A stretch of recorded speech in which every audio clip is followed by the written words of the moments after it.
레위기 4장 말씀입니다. 레위기 4장은 속죄죄에 대한 말씀입니다. 이제 우리가 앞에서 다시 한번 생각해 본다면 1장은 번제, 2장은 소제, 3장은 화목제였습니다. 이제 이 번제, 소제, 화목제와 이 속죄제는 좀 차이가 있습니다. 번제, 소제, 화목제는 자원해서 드리는 것입니다. 자기가 하나님 앞에 좀 헌신하겠다. 이런 마음으로 번제를 드리는 거죠. 또 소제도 감사해서 자원해서 드리는 것입니다. 사실 감사도 자원해서 드리는 것이죠. 그리고 화목제도 하나님과 화목함을 또 증대하고 사람들과 화목함을 증대하기 위해서 화목제를 드리는 것입니다. 다 이 자원해서 드리는 것인데 이제 4장부터 이제 6장 7절까지 속죄제와 속건제는 꼭 의무적으로 드려야 되는 제물들입니다. 그 이유는 이것은 범죄할 때 드리는 것이죠. 죄를 범했을 때 그 죄사함을 받기 위해서 드리는 제물들이죠. 속죄제, 속건제. 속죄제와 속건제는 어떤 차이가 있는가? 나중에 우리가 이제 6장에 가서 이제 속건제가 나오는데 속죄제는 어떤 배상하지 않는 죄를 말하는 것이고 속건제는 남에게 이제 손해를 입혔을 때 같이 배상을 해야 될 때 하나님께 드리는 것뿐만 아니라 또 다른 어떤 것에 대해서 배상을 할 때죠. 그래서 그런 차이가 있습니다. 이제 그 4장에 이제 속죄제인데 속죄제는 이제 죄사함을 위한 죄인데 죄는 또 어떤 죄를 말하는가? 모든 죄가 다 되는가 하는 것인데 그렇지 않습니다. 지금 우리가 4장에서 읽은 것처럼 이거는 부지 중에 범한 죄를 말하는 것이죠. 그래서 여기에 보면 13절에도 부지 중 이런 말이 있죠. 물론 2절은 3절에는 그릇이라고 나오죠. 그릇 그런 말이 그릇이 어디야? 그래서 또 이제 다음에 22절에도 부지중이라고 나오죠. 부지중.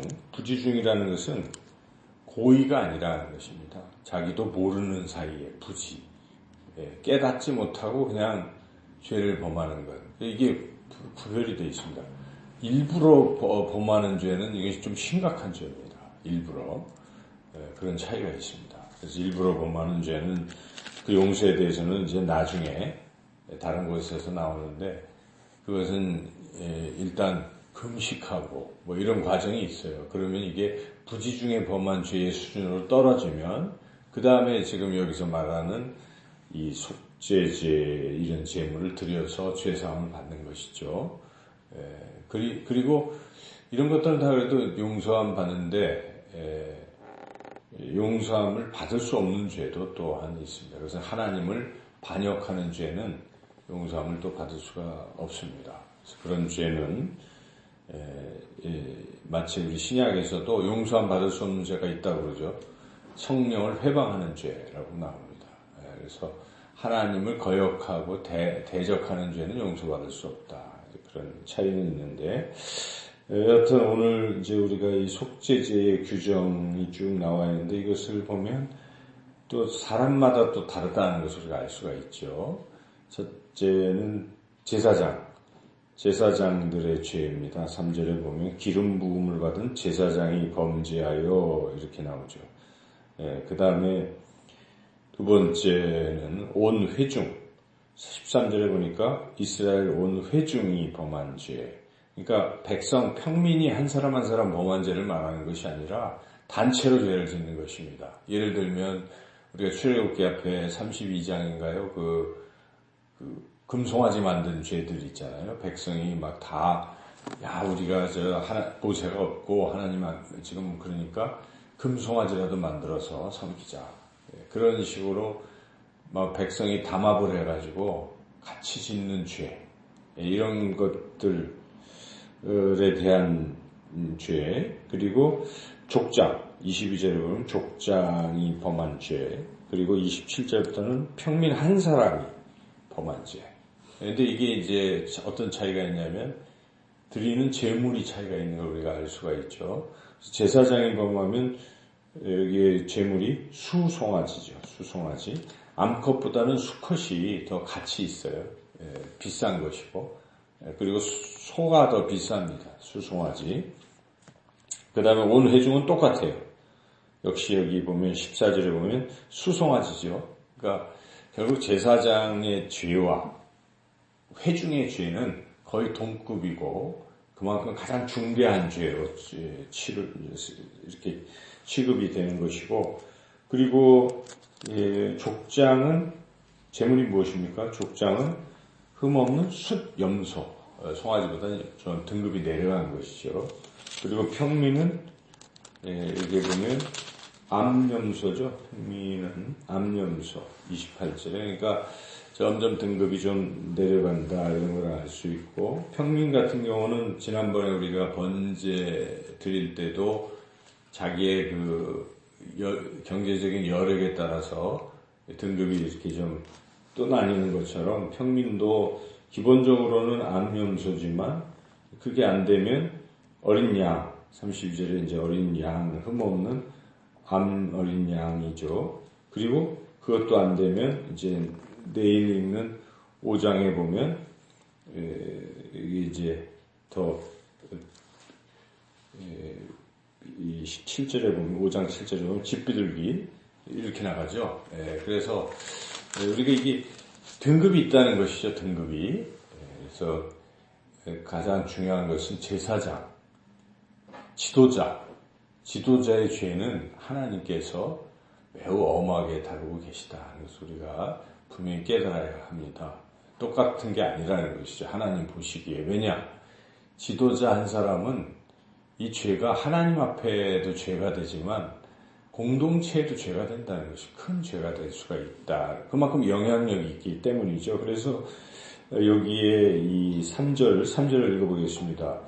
만일 기름 부음을 받은 제사장이 범죄하여 백성의 허물이 되었으면, 이렇게 나와요. 백성의 허물이. 그러니까 백성에게 영향력을 끼쳐서 백성도 같이 죄를 범하게 되는 것이죠. 우리가 지도자가 잘못 나가면 공동체는 같이 나가게 되잖아요. 지도자가 아유 괜찮아요 이렇게 범죄해도 괜찮습니다 하고 얘기만 해도 그것도 안 되는 것이고, 자기가 또 말은 그렇게 해놓고 실제 삶이 자꾸 그래도 굉장히 큰 영향력을 주기 때문에 우리가 이 교회 목사들 참 중요합니다. 장로님들도 중요하고 목사님들도 이 자기가 또 우리 항전직들도 굉장히 중요합니다. 그래서 항상 몸가짐을 바르게 할 필요가 있습니다. 내 말 한마디는 다른 성도님들의 그 말씀 한마디보다도 훨씬 더 영향력이 크다 이런 생각을 가지고 더 자중자애해야 된다는 것이죠. 그래서 그렇게 족장도 마찬가지죠. 지도자급이기 때문에 평민과는 좀 다르다. 그리고 이제 이 제사를 지내는 내용은 번제와는 좀 차이가 있다는 것이죠. 번제는 다 태우는데 이 속죄제는 이 제단에서 다 태우지를 못한다는 것이죠. 여기에 이제 특히 이 내장 이런 거는 태우지만은 나머지 거는 더럽기 때문에 이 번제단에서도 못 태우고 어떻게 합니까? 진영 밖에 나가서 그 성막 밖에 나가서 그 나머지를 태워야 된다.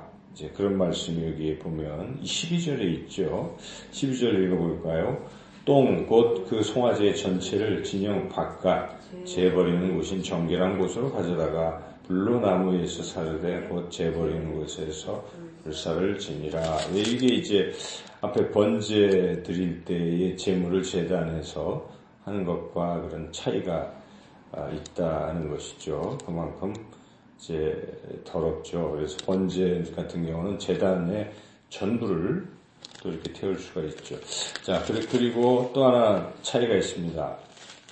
이 제사장의 죄와 회중의 죄가 무겁기 때문에 그 피를 이제 이런 정도 급의 죄가 되면 성소 안으로 들어와서 성소의 휘장에 뿌리고 또 그 성소 그 향이자 분향단, 분향단에 뿔이 있는데 뿔에도 이렇게 바른다는 것이 우리가 며칠 전에 그 번제단 할 때 번제단 뿔에 발랐잖아요. 근데 이 제사장의 죄와 회중의 죄는 무겁기 때문에 그것을 성막 안에 휘장과 그 앞에 있는 분향단에 뿌린다 하는 것이 그만큼 그 죄가 크다 하는 것을 우리가 알 수가 있는데 한 번도 아니고 17절에 보니까 피를 7번씩이나 많이 뿌리는 것이 7번이면 죄.